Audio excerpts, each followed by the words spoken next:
You're listening to the Professional Hypnotherapist podcast, a production of the European Association of Professional Hypnotherapists. In this session number 33, we hear from John A. O'Connor from County Cork. John is a vastly experienced hypnotherapist. We hear from John about his journey into hypnotherapy, emphasizing the importance of client participation in the therapeutic and healing processes. John also discussed the role of stage hypnosis and the potential of hypnotherapy in sports performance and how it is used in politics. All of this and more. Okay, John O'Connor, you're very welcome to the Professional Hypnotherapist podcast. Thank you very much, Aidan. Thank you for the invitation. And John, maybe you just tell us initially, where are you in practice in Ireland? I am down in West Cork. Okay. South of Clonakilty in Ardfield, right on the coast. So I have a beautiful view of the Atlantic Ocean to my left. Yeah, lovely. Go right. That's imagine it's beautiful. It is any time of the year. Well, I hear the locals give out about the weather, and I'm wondering what they're giving out about, because the weather is beautiful down here every day, in my opinion. Yeah. So for those people watching us from abroad, maybe particularly America, tell us again where you are so that we get this in our heads. So it's right down on the heel of Ireland rather than the toe. So if you look at the map of Ireland, it's right down on the heel of the country in Ardfield.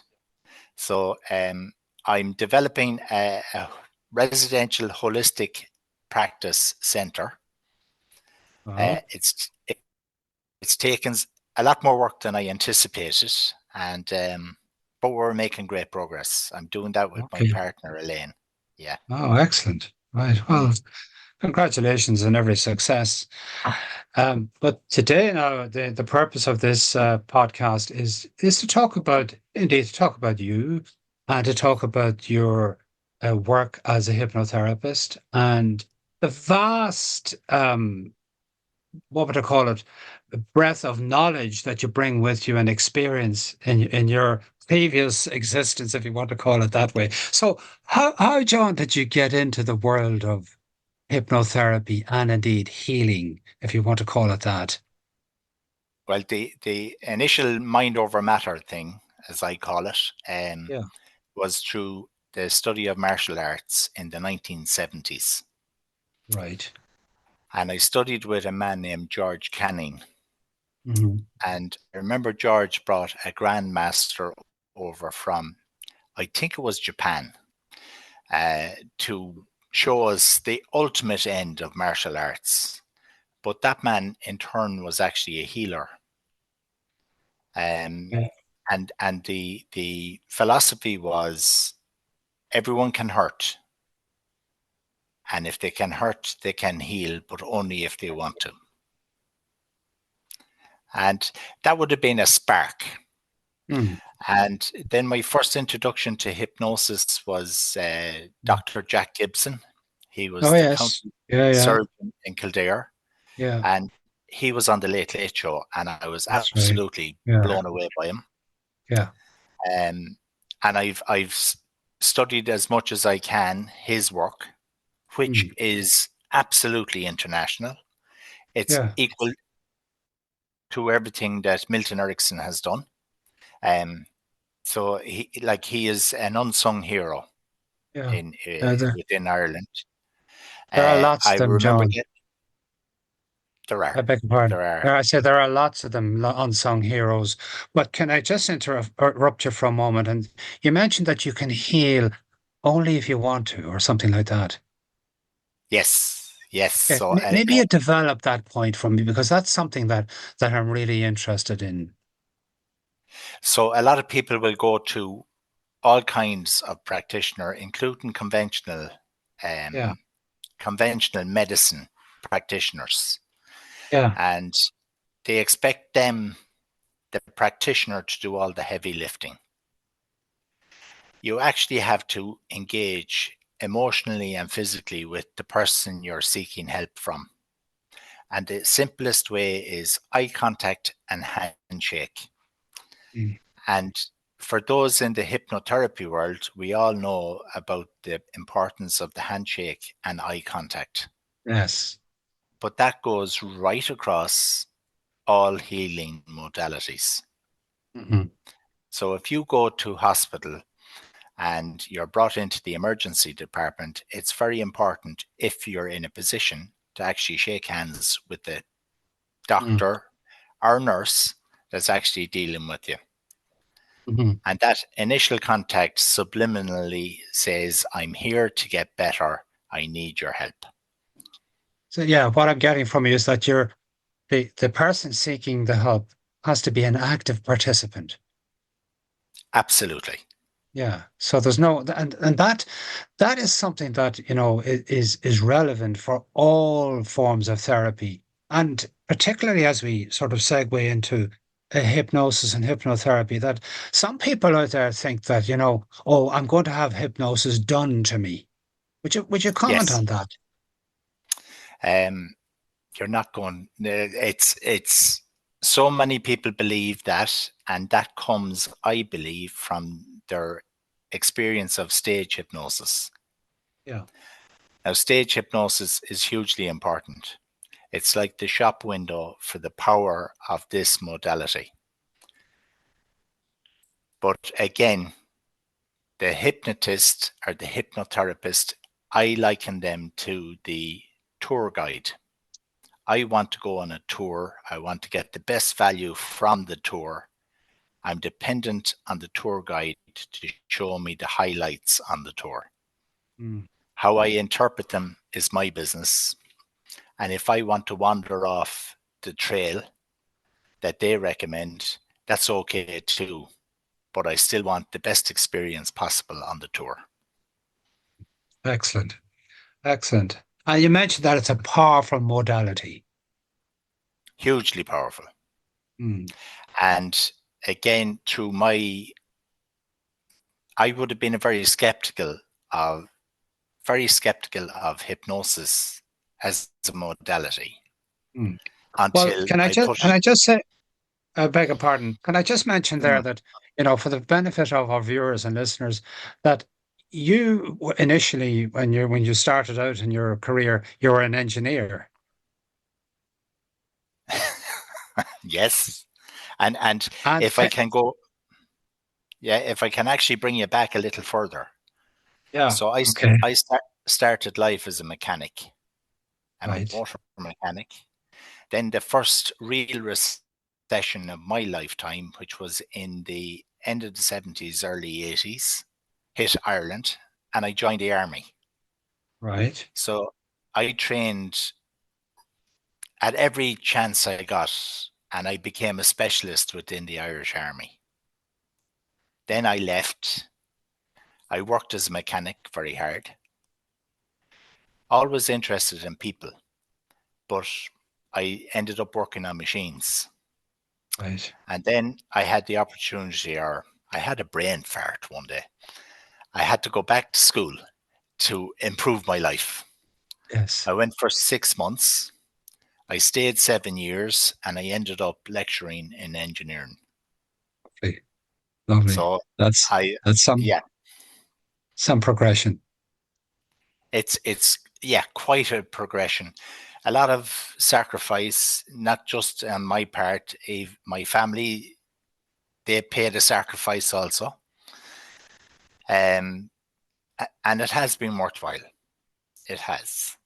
Um, but I always had an interest then in performance more so than hypnotherapy or hypnosis. But hypnosis and performance to me are hand in glove. Mm. Hmm. So in sports performance, the first person I ever heard speak about uh, visualization and focus was Jack Nicklaus when he was the king of the ring in golfing.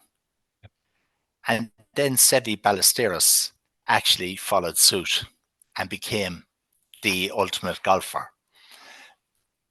If you look at all the top sports people in the world, they're all using some form of coaching or hypnosis or both. Yeah. And some of the biggest names, Tony Robbins, he's a Yeah. hypnotist. It's not just my opinion, but the most powerful hypnotist in the world is somebody who's showing great interest in a big White House in Washington at the moment. Right. And if you watch the way he delivers, it's fundamental, it's simple, it's hugely effective, and millions of people follow him. I purposely won't mention his name Okay. because for quite a while, every one of us, even in Ireland, could not go a day without mentioning that man's name. Right. That's the most powerful hypnosis I've ever seen. Mm-hmm. The only Mm-hmm. other person I can think of who had that much influence was Jesus Christ. Mm-hmm. Okay. When you look at Adolf Hitler, I know these are controversial figures. He used it extremely well. Genghis Khan, when you look at Genghis Khan, without a doubt, the man was a hypnotist. Hugely influential.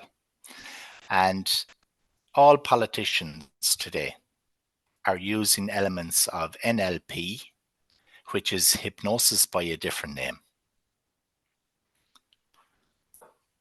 Yeah. So it's a Absolutely. hugely powerful and influential modality. And in the right hands and used with the best intentions, I think it's unbeatable. Mm-hmm. Mm-hmm. Absolutely. Yeah.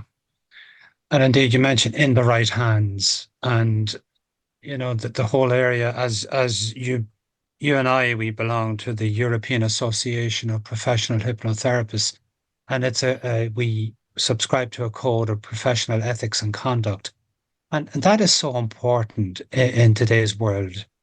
Would you comment on that, John? It's hugely important because we're a beneficial part of welfare, not just physical, but mental, emotional, and spiritual welfare. Mm, And the quick fix solution, if I can make a comparison between fine dining and a burger chain with twin arches, you can get immediate satisfaction under the twin arches. You may have to wait a little while for fine dining, right. but the experience is going to be worlds apart. And hypnotherapy and hypnosis in the right hands is fine dining at its very best. And it's tailored specifically for the person who's receiving it. Mm. Excellent. Where we can have very fast, quick fix hypnosis and hypnotherapy that's like the burger from the Twin Arches. It will satisfy for a moment or maybe for a short while, but its long term effect, it doesn't have a long term effect. Mhm. Yeah, that's important to get that message across. So, just stretching back a little bit in terms of your background. So you were a mechanic, then you became an engineer and you lectured, but yet all the time, John, you had this interest in people. You mentioned that For previously. sure. This interest in people. This is sort of seems to be a motivating factor for you. Absolutely. And the biggest opportunity I got or I received was when I lectured in college. And here I was given charge of students and their education. And like so many have witnessed, they can either wither away their opportunity or they can actually thrive. So the challenge for me was to make those that would prefer to wither away their opportunity actually show them how to thrive. So rather than me teach them, I actually encouraged them to learn. And they learned by challenging what I might say. And it became a competition then, somewhat. And then as they progressed and they did learn, and I could see their growth, they would wither when it would come to exam. And that's when I developed exam protocol, which I call the exam pass, or the SAS protocol. Stress and succeed. You cannot avoid stress when it comes to an exam. So you embrace the stress, you use the energy, and you do succeed. Excellent. And you preempted my next question, because we were going to go on and talk about the exam protocol that you have, and you also mentioned there about stress. And we do need stress, some element of stress, but not overbearing stress, or what's the call that we don't need the too much cortisol. Isn't that a byproduct of stress? Would you comment on that? Well, I can't. So stress is like fire for heat. If you can control the fire, you can actually heat your life and your surroundings. If you don't control the fire, you have an inferno. Stress is like that. Uncontrolled stress becomes overwhelming and an inferno that will engulf you. And I have first-hand experience where I ultimately tested hypnosis. So in 2016, I suffered a severe stroke. And the words that the neurologist said to me were, "Mr. O'Connor, you've had a massive stroke and you may not walk or talk again." Now, I was unaware. I knew I had paralysis, but I was unaware I couldn't talk. So internally, I was roaring, shouting at this man, "F you, you don't know what you're talking about." It took some time, 48 hours to be honest, and I was over that huge episode, because I said to myself, if this shit works, as in if this hypnosis works, I have to explain to you, when somebody has the stroke, their language goes extremely blue, very blue. So if this stuff works, it's going to work now. And all I wanted was to wiggle my toes. That's all I wanted. And once I got wiggling my toes, I knew I would get all the way back to my brain and I get movement. So 2 days in high dependency ward, I got out of bed. I was going to the toilet. That's all I wanted to do, was go to the toilet. I had a catheter in, and anyone that has had a catheter in, when it's attached to the bed and you attempt to go to the toilet, it is a great way of checking your movement. So the only thing that stopped me going to the toilet that day was a catheter. I knew I was back on the road to recovery. I was in bed number 1, high dependency, which is the highest, or I'm the most dependent on the expert help. And I decided I was moving to bed number 5. And after 2 days, I moved to bed number 5. Now you go bed 1, 2, 3, 4, 5, 6, 7, 8 and out. I decided to go to bed number 5 for whatever reason. And then within another 4 days, I was out of high dependency ward. So you're a prime example. It's literally, the choices I had were, I would prefer to be dead than paralyzed. And I mean that, and I've no fear of death whatsoever. So I had to get out of there. And I couldn't wait for doctors to decide my fate. So after 6 months in 2016, I had to go in front of a board of neurologists to get my life back, to be allowed to operate, to be allowed to drive, to be allowed to just be normal. They were extremely reluctant. They wanted to wait another 6 months, which my patience was at its end. So I did a demonstration for them, covertly, if you like. I challenged them that they were doctors and they hadn't even checked my blood pressure, to which they were surprised. So one of them checked my blood pressure, and while he was doing it, I dropped my blood pressure, I dropped my heart rate, and I dropped my oxygen saturation all at the same time while still talking to him. Now, that's what you can do with hypnosis, because all hypnosis is self-hypnosis. So going back to your earlier question about getting hypnosis done to you, no, you're not. You're going to learn how to do hypnosis for yourself in the hands of an excellent practitioner. Excellent. Well, you're a prime, I was going to say, you're a prime example of somebody who knows exactly what you're talking about, and you've demonstrated it in your own life. Well done. Well, thank you very much. And if I could bore you slightly. Oh, definitely. You're not boring me. I find this absolutely fascinating, and I want to hear more, please. Well, on New Year's Eve of this year, I was getting ready to go and enjoy New Year's Eve like so many. I had a shower. I was walking up the stairs, and I just felt, something wrong here. Woozy, like that. That was the feeling.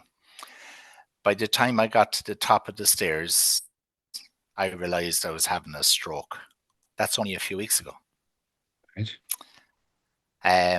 The ambulance was called. I called the ambulance. I spoke to the ambulance controller. Mm-hmm. They ran me through the FAST protocol, which I also know. Yeah. And the huge importance for me was to actually keep from here up working.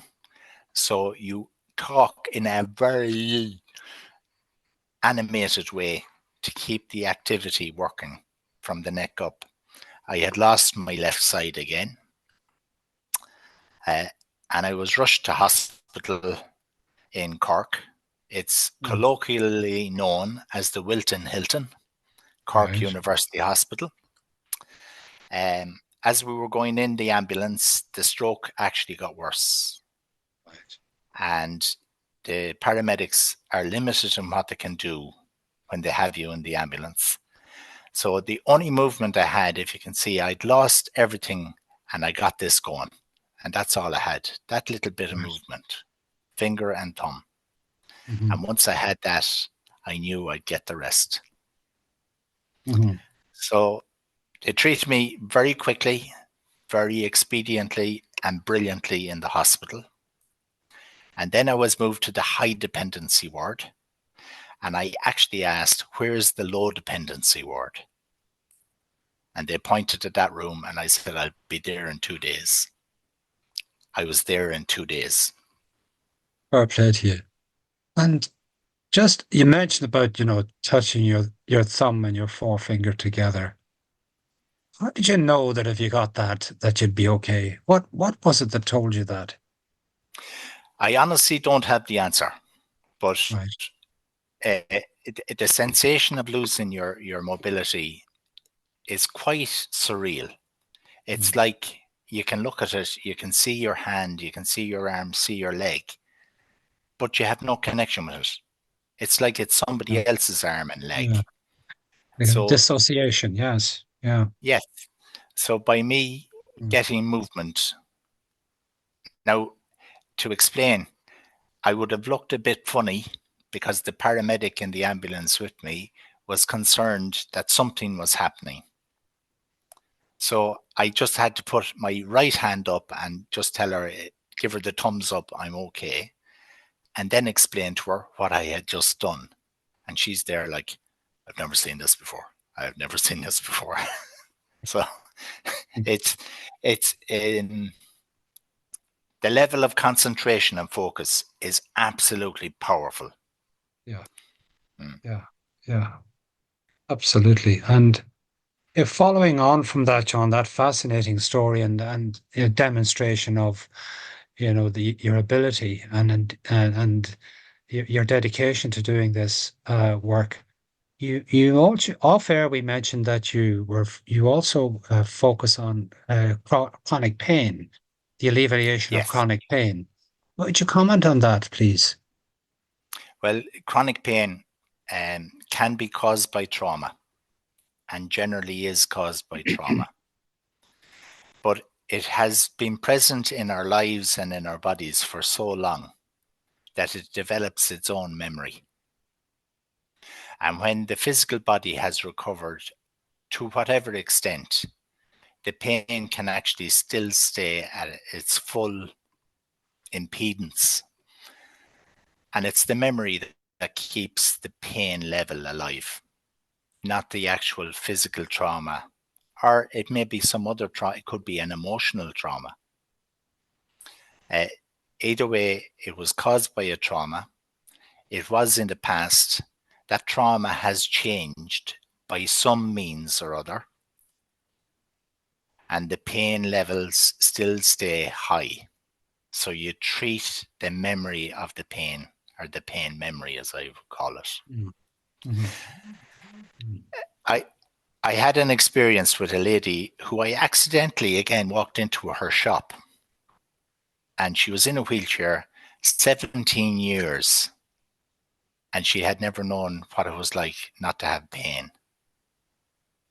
And when I reached to hold her hand, she actually winced and pulled away from me. But all I did was speak to her, and that's all I knew. I was to follow up and meet her again. Her husband refused to let me see her because he was, how would I say, he was a puritanical Catholic. And what I did not fit with his beliefs.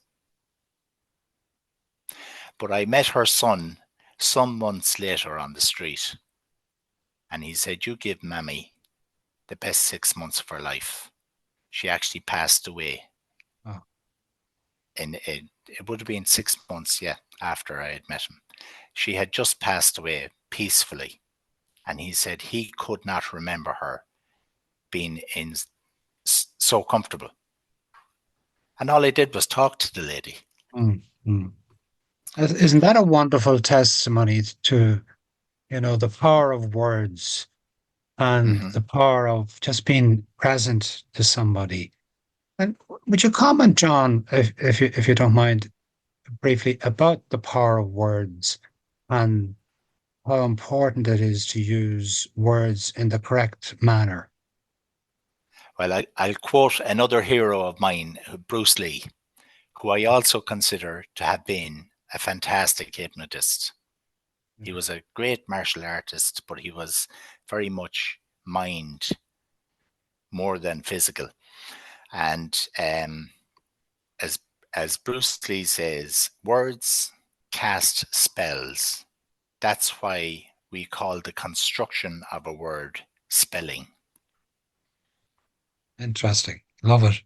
Mm. Absolutely, and how many times, John, do we do a lot of self-talk ourselves, and how many times are we putting ourselves into a spell or a trance, the trance of our All the own time. making? Yeah, yeah, All the time, I would say. Yeah. yeah, yeah, yeah. And the other thing, uh, um, there's an awful lot of emphasis on positive talk. And if you look at a magnet, there's a positive and negative, or a north and south on a magnet. Mm, mm, Yin and yang effectively are positive and negative. We cannot live without negativity. We actually need an element of negativity. We need to have bad days like today so we can appreciate the good days of the summer. mm. We need nighttime to rest so we can enjoy daytime. And negativity also balances our life. When we have a negative experience, it helps us to really appreciate the positive experience. So too much positivity is like sugar. Too much sugar will make you diabetic. Too much positivity will make you an emotional diabetic. Yeah, absolutely. And it's all about this, it's all about being on holistic point of view and holistic living and leading an holistic life. As you mentioned, it's about balance. Yes. Yes. And when we look at holistic life, and I can speak somewhat on this one, there's a huge emphasis on academic achievement. Academic achievement is only one element of education and intelligence, and it's only a small element, I believe. There are many artists, be they brush and paint artists, or musical artists, or stage artists, who have no formal education, but they're absolute genius. One that comes to mind is Sir Anthony Hopkins. Oh, yeah. Yeah. An absolute genius of stage. Yeah. So we cannot place all emphasis on academic achievement. No. And then we all appreciate tradesmen. Everybody here, everybody listening will experience a tradesman of some sort, be it a builder, a painter, a plumber, an electrician. They were considered academic dropouts because they didn't go and get a degree or go to third level college. But we can all go through life without ever meeting an accountant, or indeed a surgeon, or pick any of the degrees out there that you like. But we cannot get through life without a tradesman or a tradeswoman. Yeah. So the point I'm making, a holistic approach, is a little piece of everything and mix them together. And the best example of that is a good Irish stew. It's made up of many ingredients, and it definitely nourishes body and soul. Absolutely. Well done. Well said indeed. Well said. And is there anything else now, John, that you want to get across before we end the podcast? Well, there is. I'm going to put a shout out for all my colleagues who are hypnotherapists. Right. And for anyone that has a doubt about hypnosis and hypnotherapy, I have an analogy of it. Yeah. We can all appreciate orchestral music.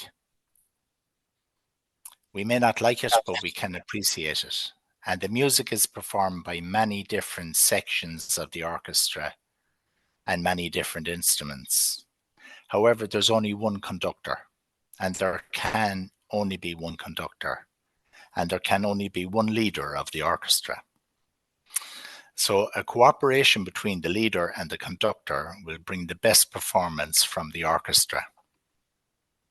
So those that are considering hypnotherapy, if they consider themselves as the orchestra, and they are actually leading the way to the conductor, the hypnotherapist,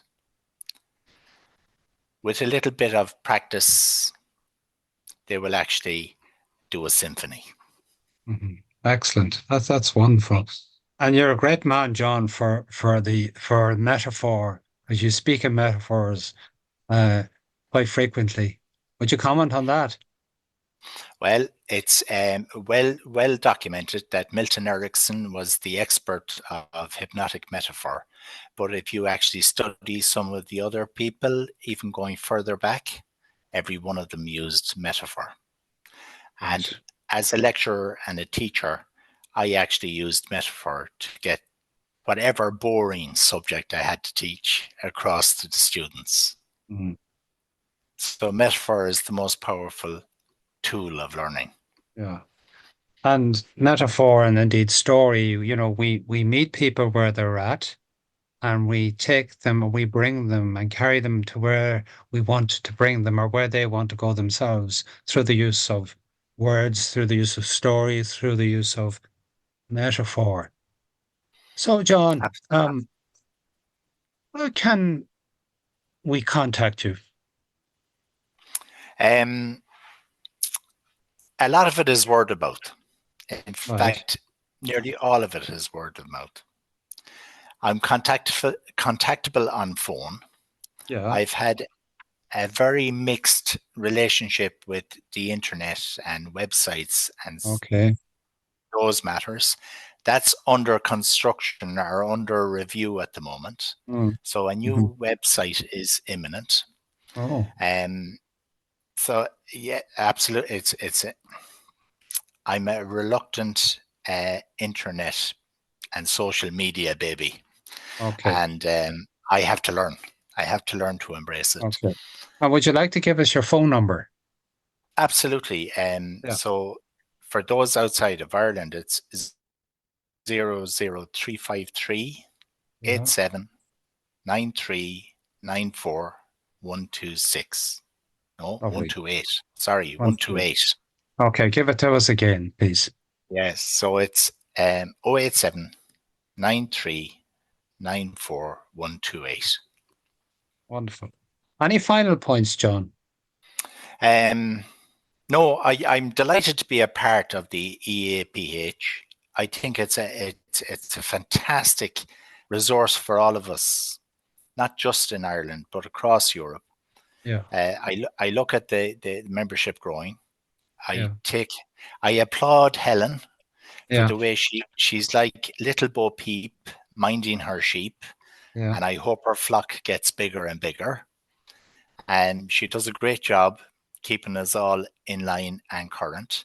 And also, I'd like to thank you, Aidan, because this podcast is fantastic. It's a fantastic learning tool for all of us, and it's an encouragement on a daily basis. Well, thank you, So John. thank And I have to say, I really enjoyed speaking with you. And I'm, without sounding patronizing, I'm really impressed by your vast knowledge and experience. And any client out there is lucky to have somebody of your caliber working with them to achieve their results. So, John A. O'Connor, thank you so much for joining me today. And until the next time, take care and bye bye. Thank you very much, Aidan. Have a great day and a great weekend. Thank you for watching and listening to today's podcast. I do hope that you have received some benefit from it.